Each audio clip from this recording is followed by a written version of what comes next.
स्वागत है परमेश्वर की प्रेजेंस में। जहां उसकी हुजूरी होती वहां चंगाई, छुटकारा, साल्वेशन, मुक्ति, उद्धार ऐसे होती है जैसे हम सांस लेते हैं। आज जब आप सांस लेंगे आप हीलिंग लेंगे, डिलीवरेंस लेंगे। आमीन। तारीफ करो जोर बार, एक बार फिर से जोरदार जोरदार। आमीन। बैठ जाओ अपने शरीर में। मुझे लग रहा है आज मैं हिल स्टेशन में आया हूं, ऐसा फील आ रहा है आज। अपनी बाइबल को उठाओ, बोलो मैं इस वचन से प्यार करता हूं। डिक्लेयर करो, घोषित करो अपनी बाइबल को उठा के, मैं इस वचन से प्यार करता हूं। उठाओ पवित्र वचन को अपने हाथों में। ये वचन मेरे शुद्ध रहने का आधार है। उठाओ अपने हाथों को, मेरे चंगे रहने का आधार है। इस वचन पर मैं अपना ध्यान लगाऊंगा प्रभु यीशु मसीह के नाम में। तारीफ करो जोर से। पुराने नियम में पहला शमूएल उसका 22 उसकी 1 आयत लिखा, दाऊद वहां से चला और बचकर अदुल्लाम की गुफा में पहुंच गया। ये सुनकर उसके भाई वरन उसके पिता का समस्त घराना वहां उसके पास गया, और जितने संकट में पड़े थे और जितने ऋणी थे यानी कर्जाई थे, जितने उदास थे, वो सब उसके पास इकट्ठे हुए और वह उनका प्रधान हुआ, और कोई 400 पुरुष उनके साथ हो गए। इस धरती के नीचे कुछ भी ऐसा नहीं जो इत्तेफाक से हो। इसीलिए इब्रानी भाषा में इत्तेफाक नाम का कोई शब्द नहीं है, जो भाषा सबसे बड़ी भाषा है दुनिया की। उस भाषा में इत्तेफाक नाम का शब्द नहीं है, यानी कुछ भी इत्तेफाक से नहीं होता। अगर आप दाऊद को देखें और शाऊल को देखें, शाऊल अपना राज्य लंबा नहीं चला सका और गिर गया, पर दाऊद लंबा चलाया और परमेश्वर की मर्जी को वो पूरा कर सका। उसका रीजन था, बाइबल कहती जब यूसुफ जेल में था तो जेल में कैसे पहुंचा? जेल में उसके भाइयों ने उसको बेच दिया, क्योंकि वो आत्मिक था। सब भाई इकट्ठे रहते थे, लड़कियां छेड़ते थे, गलत काम करते थे। यूसुफ को पसंद नहीं था, वो बाप के पास जाके चुगलियां करता था उनकी। बाकी जो भाई मेरे ऐसे हैं वो वैसे हैं, भेड़ खा जाते हैं और फिर बोलते हैं भेड़िया खा गया। खाते खुद हैं, खुद बेच देते हैं, खुद ऐश करते हैं। और लिखा बाकी भाई उससे नफरत करते थे, क्योंकि आपको ये डिसाइड करना है आप झुंड के साथ रहना चाहते हो या परमेश्वर के साथ अकेले भी रहना चाहते हो। आमीन। और बाइबल कहती है जब उसके भाई उससे नफरत करने लगे और एक दिन गड्ढे में फेंक दिया उसको, उसके बाद बेच दिया। बेचने के बाद ऐसे देश में गया जिसे उसे जहां उसे कोई जानता नहीं था। और क्या हुआ वहां पे? एक घर पे नौकरी की, झाड़ू पोछा किया, उसके बाद जेल चला गया। जेल जाने के बाद राजा के 2 बंदे, एक खिलाने वाले का प्रधान हेड, एक पकाने वाले का हेड, दोनों अंदर जेल में थे। उनके दर्शनों का अर्थ समझाया। जब उनको सपना आया और बोले कि हमें सपना आया लेकिन कोई इसका मतलब बताने वाला नहीं है। आप मुझको एक बात बताओ, कौन जेल से बाहर नहीं आना चाहता? कौन ये नहीं चाहता कि उसके दर्शन पूरे हों? कौन ये नहीं चाहता कि परमेश्वर का वचन उसकी जिंदगी में पूरा हो? कौन ये नहीं चाहता कि जो कुछ परमेश्वर ने उसकी जिंदगी में रखा है वो अपनी जिंदगी में देख पाए? कौन ये नहीं चाहता कि वो गवाही के साथ वापस आए? लेकिन सब इसके साथ वापस नहीं आएंगे, क्योंकि आपको गवाही के साथ वापस आने के लिए आत्मिक रीति के साथ चलना पड़ेगा। और बाइबल कहती यूसुफ उस टाइम आत्मिक रीति के साथ चला, क्योंकि जेल जाने के बाद भी उसने परमेश्वर पर भरोसा करना नहीं छोड़ा। वो कह सकता था कि मुझे ये परमेश्वर की क्या जरूरत है, मैं पवित्रताई में रहा हूं, अपने भाइयों के साथ नहीं रहा, मुझे कोई फायदा नहीं हुआ। मैं जेल में अभी सड़ रहा हूं, अभी तक पवित्रताई में हूं, इसीलिए जेल में हूं क्योंकि मैं उस पोती पर की अपने मालिक की पत्नी के साथ मैं सोया नहीं, गलत काम नहीं किया, तो उसने जानबूझ के मुझे फंसाया, मैं इसीलिए जेल में हूं। पाप के कारण नहीं, पवित्रताई के कारण जेल में हूं। तो तब भी पवित्रताई को छोड़ा नहीं। तो हुआ क्या? जब आप परमेश्वर के साथ कनेक्टेड रहते हैं और आप जानते हैं कि आपका हल होगा, हुआ क्या? परमेश्वर ने उसको उन दर्शनों का मतलब समझाया, जो पकाने वाले के हेड में और पिलाने वाले का हेड, 2 हेड होते थे। एक डिशेस का ध्यान रखता था, क्या बने, मटर पनीर बना है जी, पालक बनी है जी, पूरे डिशेस का ध्यान रखते थे। उसका हेड जो था, एक पानी का ध्यान रखता था, पानी का, ड्रिंक का, कोल्ड ड्रिंक जो भी आप लगा लो, तरह तरह के जो पीने के पदार्थ होते थे। एक उसका हेड था, एक पकाने वाले का हेड था, दोनों जेल में थे और दोनों को सपना आया। यूसुफ ने दोनों के सपनों का अर्थ समझाया और दोनों के सपने का अर्थ पूरा हुआ। एक फांसी पे चढ़ाया गया, एक दोबारा अपनी पदवी पे नियुक्त किया गया, तब भी यूसुफ की जिंदगी में कोई भी ब्लेसिंग नहीं आई। एक दिन राजा को दर्शन आया जिसका मतलब कोई नहीं समझा सका और पिलाने वाले के प्रधान ने कहा कि हम जेल में थे तो एक व्यक्ति ने हमारे सपने का अर्थ समझाया था और वो पूरा हुआ। अगर तू उसको भुलाए तो तेरा भी वो सपना वो बता सकता है कि उसका अर्थ क्या है। मैं आपको यह बताने की कोशिश कर रहा हूं, यूसुफ के जेल से बाहर आने का कारण सिर्फ एक ही था कि वो आत्मिक व्यक्ति था। उसने अपनी आत्मिक कामों को छोड़ा नहीं, उसने अपने पवित्रताई को छोड़ा नहीं और उस कारण जब वो परमेश्वर से जुड़ा रहा तो दर्शनों का अर्थ समझाता रहा लोगों को। क्योंकि अगर आप कभी भी परमेश्वर से डिस्कनेक्ट हो जाते हैं तो आप जानते हैं आपको दर्शन नहीं आते, परमेश्वर आपसे बात नहीं करता, वो आपको रेवलेशन नहीं देता, आप एक जगह खड़े रह जाते हैं। जिस तरह बाइबल में लिखा है, जब शाऊल परमेश्वर में गिर गया तो परमेश्वर ना तो उसे भविष्यद्वक्ताओं के द्वारा बात करता था, ना तो सपनों के द्वारा बात करता था, ना वचन के द्वारा बात करता था, किसी भी तरह से वो बात नहीं करता था। इसीलिए वो भूत सिद्धि करने वाली एक औरत के पास जाके उसने भूतों से पूछना शुरू किया था कि क्या मैं इस जंग में जीतूंगा या नहीं जीतूंगा। हालेलुया। तो यूसुफ का हल कैसे हुआ? जब वो आत्मिक बना। आना जेल से बाहर था। आप जानते हैं दाऊद और शाऊल में क्या अंतर है? जब शाऊल लोगों को चुनता था तो वो बड़े बड़े लोग चुनता था, ये सुंदर है, ये पढ़ा लिखा है, आ जाओ मेरे साथ। जब दाऊद लोगों को चुनता था, लिखा 400 बंदे जो दाऊद की आप कलीसिया लगा लो, जो उसकी कलीसिया में शामिल हुए, पता कौन थे वो? करजाई थे, वो उदास थे। वो आप उदास लोगों के साथ नहीं रहना चाहते हो। क्यों? वो उदासी की बातें करेंगे हर वक्त। हाँ, करजाई लोग, यार दही यार 100 रुपया यार कल दे दूंगा तेनों, हर टाइम मांगने वाले लोग। हाँ, दिल जले मतलब अनसेटिस्फाइड, जिनकी लाइफ जीरो हो चुकी है, ऐसे लोग। लेकिन ऐसे 400 लोग दाऊद के साथ आए और वो उनका प्रधान हुआ। आज जब लोग इस चर्च में आते और बोलते हैं ये बन क्या रहा है, क्या बना रहे हैं हम, कौन सा शहर बना रहे हैं आप? और आप जानते जब ये चर्च शुरू हुई थी तो लोग पता क्या बोलते थे कि ये गरीबों का चर्च है, यहां पंजाबी भी नहीं आते हैं, यहां तो इधर उधर के लोग आते हैं, ऐसा लोग बोलते थे। 3 लोगों से शुरुआत हुई थी, 10 हुए, 20 हुए। ये कोई 15 बिजनेसमैन लोगों ने चर्च शुरू नहीं की कि 15 करोड़पति ने चर्च शुरू की और इसीलिए चर्च बन रहे हैं। ये आम लोगों ने शुरू की। मैं आपको एक ही बात समझाना चाहता हूं, आपका हल ना तो पैसे में है, ना दवाइयों में है, ना आपके मेंटल गिफ्टिंग में है। आपका हल, आपका सॉल्यूशन जो है वो आत्मिक बनने में है। दाऊद ने जब वो लोग चुने, आप जानते हैं शाऊल क्यों हारा? क्योंकि शाऊल शरीर देखता था और दाऊद आत्मा देखता था।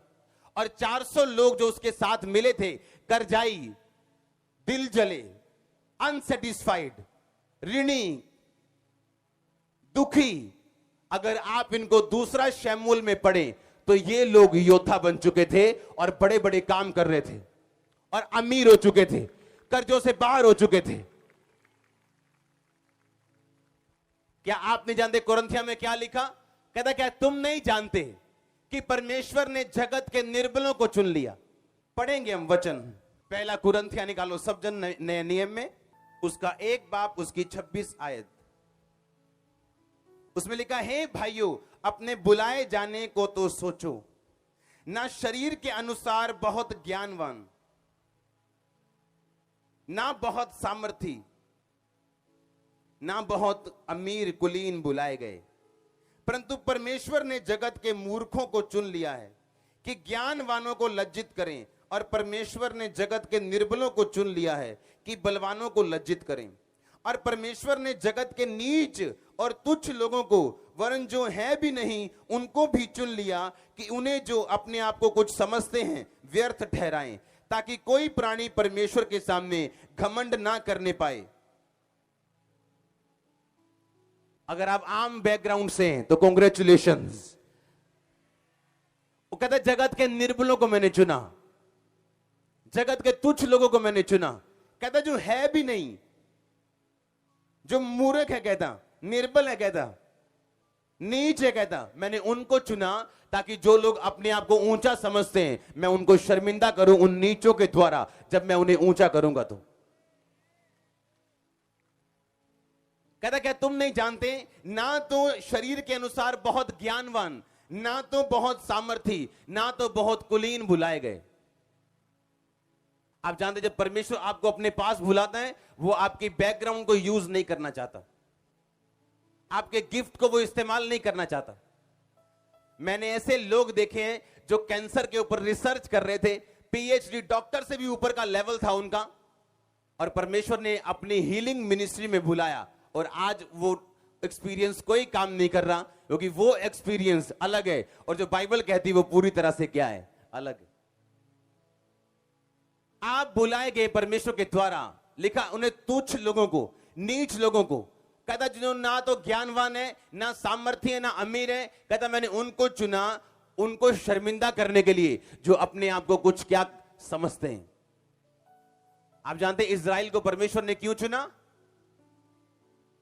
बाइबल कहती है इजराइल उस समय सबसे छोटी जाति थी धरती के ऊपर, और परमेश्वर नहीं चाहता था कि मैं ऐसी जाति चुनूं जो बड़ी हो और बाद में ये कहे क्योंकि हम बड़े थे इसीलिए परमेश्वर ने हमें चुना, और आज देखो हम पूरी दुनिया के ऊपर राज कर रहे हैं। आज इजरायली टेक्नोलॉजी अमेरिका भी लेना चाहता है, वहां की एग्रीकल्चर टेक्नोलॉजी दुनिया मानती है। मैं तुम्हें बलवान करूं तो तुम्हें पता हो कि मैंने तुम्हें बलवान किया, तुम अपनी ताकत से नहीं हुए, अपने गिफ्ट के कारण बड़े नहीं हुए। आपका हल आत्मिक बनने में है। आपकी प्रॉब्लम कुछ भी क्यों ना हो, आपका हल कहां पे है? जब आप आत्मिक रीति के साथ चलना शुरू करते हैं आपका हल धीरे धीरे एक टाइम आता होता है 100% होता है। आप गवाही के साथ ऐसा नहीं है कि वापस ना आ सके, ऐसा पॉसिबल ही नहीं। बाइबल इसको कांटा मारती है कि अब गवाही ना बने, आपकी कौन सी बने ये मैं नहीं जानता, लेकिन आप गवाही के साथ वापस आते हैं जब आप परमेश्वर में अड़े खड़े और आत्मिक रीति के साथ चलते हैं। आमीन। ऐसा पॉसिबल नहीं कि वो परमेश्वर के साथ जुड़ा रहे और उसकी जिंदगी में फल ना हो, चाहे वो जेल में था। मैंने ऐसे लोग देखे जो कई बार शारीरिक रूप में बीमार रहे, लेकिन प्रभु का आत्मा उनके द्वारा भी अजीब और बड़े बड़े काम करता था। वो उनकी परीक्षा थी, जो उस परीक्षा से वो निकले। हर एक की परीक्षा अलग है, हर एक का जो टेस्टिमनी है वो अलग है, हर बंदा अलग तरीके से बनाया गया, पर हर बंदे का हल उस आत्मिक बनने में ही है। आमीन। आप जब जलंधर में आते हैं या लुधियाना में जाते हैं उसी पुल से होकर गुजरते हैं, डॉक्टर भी उसी से निकलता है, इंजीनियर भी उसी से निकलता है, आम बंदा भी उसी पुल से होकर लुधियाना जाता है। उसी तरह से आपका और मेरा पुल एक ही है, वो आत्मिक बनना है, लेकिन हमारी मंजिल अलग अलग हो सकती, बुलाहट अलग अलग हो सकती, लेकिन हल एक ही है। उस जगह तक पहुंचने का जो परमेश्वर ने आपके लिए रखी है वो ये है कि आत्मिक बनने के बिना वो उस जगह पे पहुंचा नहीं जा सकता। आप जब मिस्ट्रीज सॉल्व करते हैं, आप जब आत्मिक बनते हैं, आप जब परमेश्वर की आत्मा की भेदों को आप समझना शुरू करते हैं, आप अपने आप को बनाना शुरू करते हैं। हालेलुया। कभी फास्टिंग की है बैठ के, कभी प्रेयर की है, कभी बैठ के बाइबल पढ़ी है ऐसे कि 2 घंटे की परमेश्वर मुझसे बात करे कि आज मैं अपने आप को सुधारने के लिए बाइबल पढ़ना चाहता हूं, या परमेश्वर मुझसे बात करे मैं एक सरमन सुनना चाहता हूं। आप जब परमेश्वर को समझना शुरू करते हैं, आप अपने आप को समझते हैं, और उसके बाद आत्मिक भेदों को आपकी लाइफ में मालूम होता है, आपकी लाइफ में कि कौन सा रीजन है आपका ना बढ़ने का, या ये ब्लेसिंग के ना आने का, या मेरे चैलेंज का। और जब आत्मिक रीति के साथ हुए आप समझना शुरू करते हैं, एक औरत जिसके बच्चे क्रिपल पैदा होते थे, हालेलुया, आप शाऊल की तरह शारीरिक भी रह सकते हैं, भरोसा रख सकते हैं लोगों की काबिलियत के ऊपर कि ये बड़ा लंबा चौड़ा इसको ले लो, ये बड़ा काबल है इसको ले लो, या अब दाऊद की तरफ परमेश्वर के हिसाब से चल के उन लोगों को उसने उनका प्रधान नियुक्त किया हुआ, जो लोग कर्जाई थे, उदास थे, ऋणी थे, ऐसे लोग उसने लिए। ऐसी कलीसिया कौन चाहता है कि पास्टर से हर वक्त पैसे ही मांगते रहो या हर वक्त निराशा की बातें करते रहो? हाँ,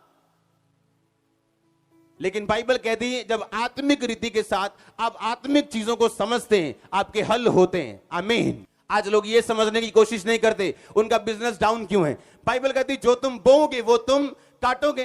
कभी टाइथ नहीं बोया, कभी परमेश्वर के सुसमाचार में हिस्सा नहीं डाला और बोलते हैं हमारा बिजनेस नहीं चला। बाइबल कहती उन लोगों के ऊपर हमेशा कर्ज रहते हैं जिनका पैसा परमेश्वर के लिए इस्तेमाल नहीं होता, हमेशा फिजूल खर्ची उनके घर का हिस्सा रहती। आप बाइबल पढ़ के देख लो, और वो नए नियम का या पुराने नियम का हिस्सा नहीं है। पुराने नियम लिखने से पहले ये बातें लिखी गई।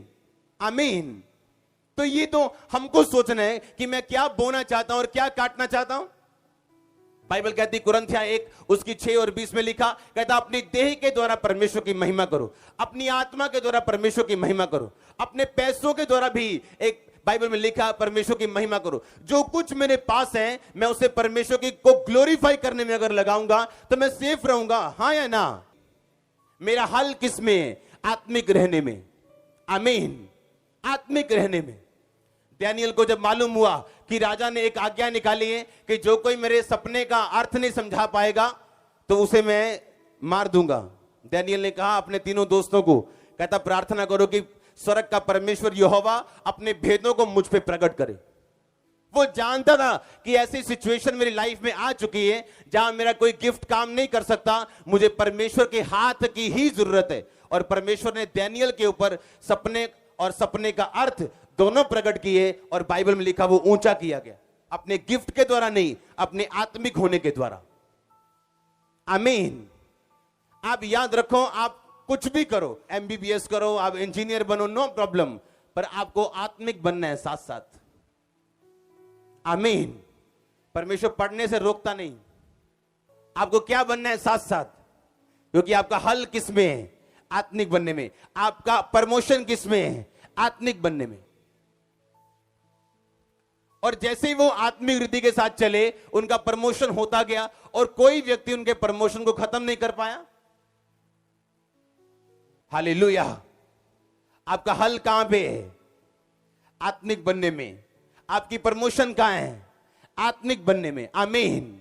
आप जब आत्मिक रीति के साथ चलना शुरू होते हैं, परमेश्वर वो चीजों को खोलना शुरू करता है। जैसे पर्दे के बाद पर्दा खुलता जाता है, आपकी लाइफ के सामने जो इवेंट हैं अनफोल्ड होते जाते हैं, खुलते जाते हैं आपके सामने, और आप बोलते हो वाह वाह वाह, क्योंकि हर एक इवेंट जबरदस्त आपकी लाइफ में होने वाला है अगर आप आत्मिक है तो। और बड़ी टेस्टिमनीज आने वाली है चर्च, आपकी लाइफ, आपके बच्चों की जिंदगी में भी मैं एक बड़ी टेस्टिमनीज, बड़ी गवाहियां देख रहा हूं। आपकी वाइफ, आपके हस्बैंड, आपके ब्रदर्स, आपकी सिस्टर्स, बिग टेस्टिमनीज देख रहा हूं चर्च, डिवाइन हेल्पर्स देख रहा हूं आपकी लाइफ में। अगर ये वर्ड आपकी लाइफ में अगर आप माने कि मुझे आत्मिक बनना है आज से, आमीन। आप किस पे यकीन करते हो? आपका बच्चा जब नशे नहीं छोड़ रहा, मैं नहीं कहता उसे नशे छुड़ाओ सेंटर में मत भेजो, लेकिन आपका फेथ किसके ऊपर है? उस सेंटर के ऊपर या परमेश्वर के ऊपर, अपनी प्रेयर के ऊपर? अगर आपका फेथ आपकी प्रेयर के ऊपर है और आप प्रेयर करना शुरू करते हैं, आप जानते हैं अगर आप पत्थर तोड़ने वाले को देखो, जब वो पत्थर अपने सामने रखता है और जोर से वो थोड़ा मारता है, ठक, क्या पत्थर टूट गया एक बार में? अगर नहीं टूटा, क्या थोड़ा मारना बंद कर दूं मैं फिर? हाँ, जब दूसरी बार मारा टूट गया, क्या वो, क्या थोड़ा मारना बंद कर दूं?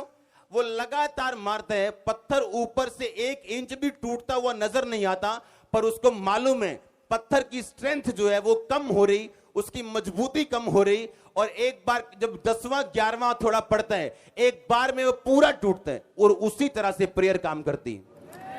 आप आधा घंटा करते हैं, 2 घंटे, 1 दिन करते हैं, आपको लगता है यार ये जो रसौली 56x57 की थी ना, ये 56x57 की है। इतने घंटे प्रेयर के बाद भी 1 इंच भी हिली नहीं, 1 इंच भी कम नहीं हुई। और शैतान यही चाहता है कि आप उसके दिखाए गए प्रूफ के ऊपर बिलीव करें और प्रेयर बंद कर दें। और आपको यह मालूम होना चाहिए कि पत्थर कभी भी एक वार से नहीं टूटता, आपको लगातार मारना पड़ता है। उसी तरह प्रेयर भी एक बार में कई बार काम अगर ना करे, आपको बार बार उस प्रेयर को करना पड़ता है, बार बार शैतान को डांटना पड़ता है, और विक्ट्री आपकी होगी चर्च, जीतेंगे आप, क्योंकि आप ऑलरेडी जीत चुके हैं यीशु मसीह के नाम में। लेकिन कुछ लोग देखते हैं 10 महीने भी फर्क नहीं पड़ा, चलो छोड़ दो। अब देखो कौन सी दवाई है सबसे अच्छी। इंटरनेट पे मारो सर्च। हाँ, आपको बिलीव करना है परमेश्वर के वर्ड के ऊपर और फाइट करनी है, क्योंकि शैतान नहीं चाहता कि आप जिस वचन के ऊपर विश्वास कर रहे हैं वो पूरा हो। वो भी फाइट करेगा उस वचन के खिलाफ, आपको यकीन दिलवाने के लिए कि जो वचन तूने पढ़ा है वो सच्चा नहीं है। पर आपको मालूम होना चाहिए कि मसीह में की गई मेहनत कभी व्यर्थ। एक पढ़ा, 2, मसीह में की गई मेहनत कभी व्यर्थ। पत्थर 1 इंच भी टूटा नहीं है, मसीह में की गई मेहनत कभी व्यर्थ। और एक बार एक पड़ेगा एक, और पत्थर आपको 4, 5, 6 टुकड़ों में आपको मिलेगा नीचे। एक बार में आप बोलोगे ये क्या हुआ, और परमेश्वर आपको बताएगा तेरी पिछली मेहनत, तेरी अगली मेहनत मैं एक टाइम में, एक बार में, एक दिन में, एक सेकंड में उसका उत्तर दे सकता हूं तेरे को। लेकिन कुछ लोग देखते हैं 10 महीने भी फर्क नहीं पड़ा, चलो छोड़ दो। अब देखो कौन सी दवाई है सबसे अच्छी। इंटरनेट पे मारो सर्च। हाँ, आपको बिलीव करना है परमेश्वर के वर्ड के ऊपर और फाइट करनी है, क्योंकि शैतान नहीं चाहता कि आप जिस वचन के ऊपर विश्वास कर रहे हैं वो पूरा हो। वो भी फाइट करेगा उस वचन के खिलाफ, आपको यकीन दिलवाने के लिए कि जो वचन तूने पढ़ा है वो सच्चा नहीं है। पर आपको मालूम होना चाहिए कि मसीह में की गई मेहनत कभी व्यर्थ। एक पढ़ा, 2, मसीह में की गई मेहनत कभी व्यर्थ। पत्थर 1 इंच भी टूटा नहीं है, मसीह में की गई मेहनत कभी व्यर्थ। और एक बार एक पड़ेगा एक, और पत्थर आपको 4, 5, 6 टुकड़ों में आपको मिलेगा नीचे। एक बार में आप बोलोगे ये क्या हुआ, और परमेश्वर आपको बताएगा तेरी पिछली मेहनत, तेरी अगली मेहनत मैं एक टाइम में, एक बार में, एक दिन में, एक सेकंड में उसका उत्तर दे सकता हूं तेरे को। हालेलुया। परमेश्वर ने कहा, एक बंदा यीशु मसीह लोगों के दिमाग के हिसाब से एग्जाम्पल देते थे। उन्हें बड़ी बड़ी एग्जाम्पल नहीं देते थे ताकि लोगों को ऊपर से ना निकल जाए, इधर से सुन के इधर से निकले। आमीन। मैं प्रेयर कर रहा हूं, मैं कहा परमेश्वर लोगों को, आज सब बोलो परमेश्वर मुझे अपना करैक्टर दे। और कुछ बीबियां पता क्या बोल रही, परमेश्वर मुझे ट्रैक्टर दे। मैंने कहा मैं इंग्लिश कम और हिंदी ज्यादा बोलूंगा, पंजाबी ज्यादा बोलूंगा ताकि समझ आवे इन्होंने। आमीन। मुझे ट्रैक्टर दे। मैंने कहा ट्रैक्टर नहीं चाहिए भाई, क्या करना है ट्रैक्टर। कितने मेरी बात को समझ रहे हैं। आपको क्या बनना है, स्पिरिचुअल। यीशु मसीह लोगों के दिमाग के हिसाब से एग्जाम्पल देते थे। यीशु मसीह कहते एक शहर में एक न्यायी रहता था। न्यायी मतलब एमएलए लगा लो, एमपी लगा लो, या एक बड़ा बंदा रहता था। एक विधवा उसके पास जाती थी, बोलती थी मेरा ये काम कर दे, मेरा ये काम कर दे। परमेश्वर ने कहा वो बड़ा बंदा ना तो मुझसे डरता था, ना किसी बंदे की परवाह करता था। एक पापी बंदा था वो। पर उसने पता क्या सोचा, ये विधवा बार बार आके मेरे नाक में दम करे, क्यों ना मैं इसका काम कर दूं। यीशु मसीह ने कहा अगर एक न्यायी, एक पापी बंदा ये सोच सकता है कि क्यों ना मैं एक विधवा का बार बार आने पर न्याय कर दूं ताकि मेरे नाक में दम ना करे, परमेश्वर ने कहा सुनो, तो परमेश्वर के चुने हुए लोग जो दिन और रात उसके नाम की दुहाई देते हैं, तो परमेश्वर उनका न्याय क्यों कर ना करेगा। क्या वो आपको लगता है एक पापी न्यायी से भी नीचे आ चुका है परमेश्वर? कहता है पापी न्यायी विधवा का न्याय कर सकता है, कहता पर मेरे चुने हुए लोग जो दिन रात मेरे नाम की दुहाई देते हैं, ये उसका कंडीशन है उस वचन के पूरा करने की। वो लोग नहीं जो दिन और रात विश करते हैं, क्योंकि आपका परमेश्वर जिनी नहीं है, वो परमेश्वर है। आप जानते जब चर्च में मंदबुद्धि बच्चे आने शुरू हुए तो मैंने उनकी माओ को क्या बोला कि मंदबुद्धि बच्चे ये मत सोचो कि आप चर्च में आओगे और वो भाग के वापस जाएंगे। इनका ब्रेन बना नहीं है, इनके ब्रेन डेवलप नहीं हुआ इनका। अगर आप हाथ रख के रोज इन पे प्रेयर करें कि यीशु मसीह के नाम में ब्रेन बनना शुरू हो, नाड़ियां नहीं बने जो नहीं बनी, नहीं आए जो नहीं बनी, न्यू नर्व्स बने जो अब तक नहीं बनी।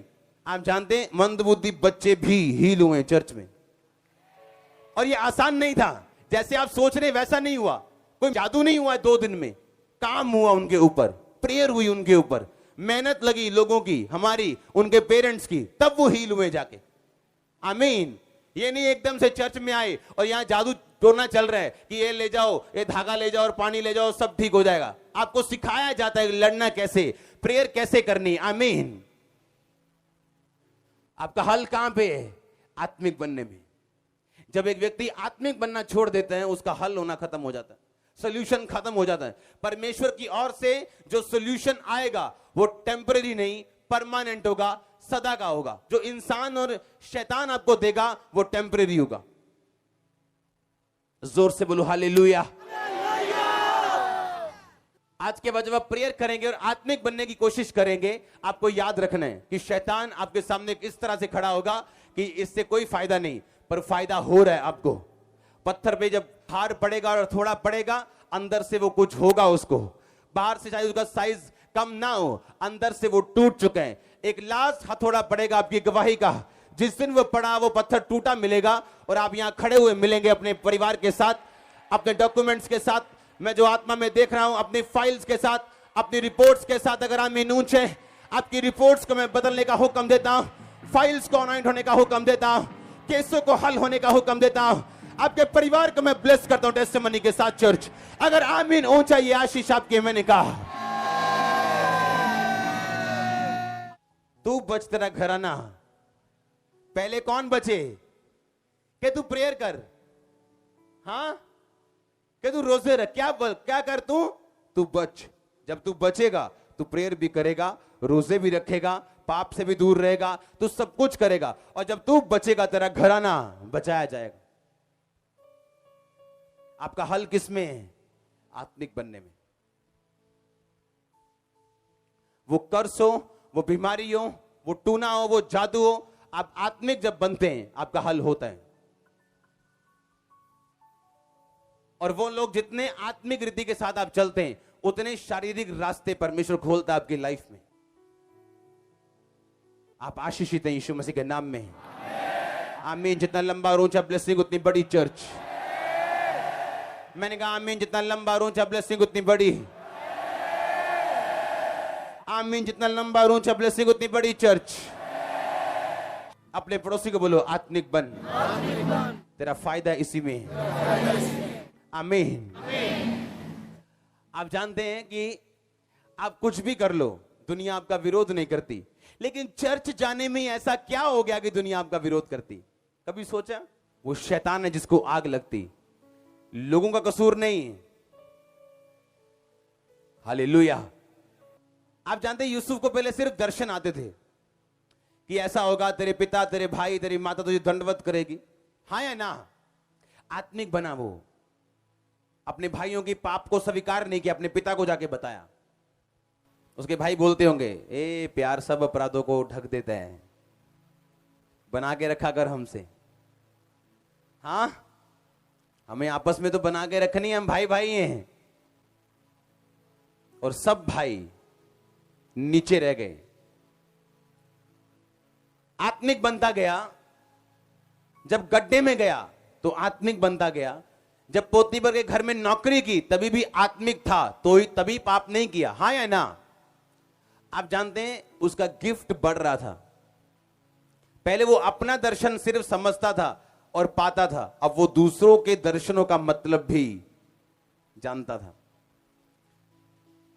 जब वो जेल में था, अब उसे फैसला करना था कि अब तक क्या मैं आत्मिक रहना चाहता हूं या मैं छोड़ दूं, अब बस हो गया, बहुत हो गया, कोई फायदा नहीं। जब उसने तभी भी नहीं छोड़ा, तो वो इस लायक था कि राजा के दर्शन का मतलब सही तरह से समझा सके। आमीन। आप जानते हैं लोग उन्होंने सिर्फ ग्लोरी देखी है, चर्च की स्टोरी कभी नहीं देखी। लोग सिर्फ सामने की महिमा देख सकते हैं, पीछे की स्टोरी कभी नहीं दिखती उनको। अगर मैं छोटी सी बात करूं तो अगर बॉलीवुड फिल्म जब बनती, आपको जब एक्शन दिखते हैं, कारें टूटती हैं, आप जानते हैं बंदों की जिंदगी का रिस्क होता है उसमें। वो सब सीन नकली नहीं होते हैं, पर आप 2 मिनट में देख के बोलते हैं यार ऐਵੇਂ ही बनी फिल्म। कितने समझ रहे हैं? आपको सामने की ग्लोरी दिख रही है, लेकिन पीछे की स्टोरी आपको नहीं दिख रही। यहां तक आके मुझे ये आत्मिक, मैं समझ सकता हूं ये मेरे पास आत्मिक ताकत है, ये गिफ्ट है मेरा। पर अब मेरी शारीरिक जो सिचुएशन है वो ऐसी है कि मुझे अब कुछ और देखना चाहिए, राजे के साथ बात करनी चाहिए, कुछ गलत काम करके मैं कुछ सुधरूं, मतलब कुछ अपने आप शरीर को सुधारूं, अपने काम कुछ करूं, जेल से बाहर निकलूं। प्रभु का पता नहीं क्या है, अब्राहम को इतना टाइम लगा दे, पता नहीं मेरा भी कहीं 25-30 साल, मूसा की तरह पता नहीं 40-50 साल, या कुछ भी ऐसा सोच ले, वो अंदर ही ना रहे कदे। हाँ, अब मैं क्या स्पिरिचुअल रहूं या ना रहूं? और जब उस टाइम आप फैसला करते हो, वो आपके लेवल को बढ़ाता या घटाता है। हालेलुया। मेरी लाइफ उनको मालूम नहीं कैसे निकली है वो परमेश्वर में, पहले 10 साल 8 साल कैसे सेवा की, किसी को मालूम नहीं। एक कमरे में रहना, अपनी शर्ट लेने के लिए भी बाहर ना निकलना, और सिर्फ प्रेयर में ना, और थर्सडे संडे चर्च आना। आप करके देखो 1 महीना, आपकी शक्ल चेंज हो जाएगी, लेकिन मेरी शक्ल आप चमकती पाओगे हमेशा। क्यों? इस कॉलिंग है ये परमेश्वर। आमीन आमीन। क्योंकि आपको उस स्टोरी को, जो परमेश्वर, उस महिमा को जो परमेश्वर देना चाहता है, आपको उसे लेने के लिए सब रास्तों को पार करके जाना पड़ता है। आमीन। वो परखता है आपको, चेक करता है आपको, आप क्या बोलते हो, क्या सोचते हो उस टाइम, आपकी टेस्टिमनी क्या है। अगर आप परीक्षा से होकर नहीं निकले तो, आपका टेस्ट नहीं हुआ तो कोई टेस्टिमनी नहीं, मेस नहीं हुआ तो कोई मैसेज नहीं। आज हमारी लाइफ में वो परीक्षाएं ना हो, वो बात अलग है, क्योंकि एक लेवल आता है आप निकल जाते हो। पर जो पीछे था, अगर आप वो भी लेने के लिए तैयार हो, तो आप ये भी लेने के लिए तैयार रहो।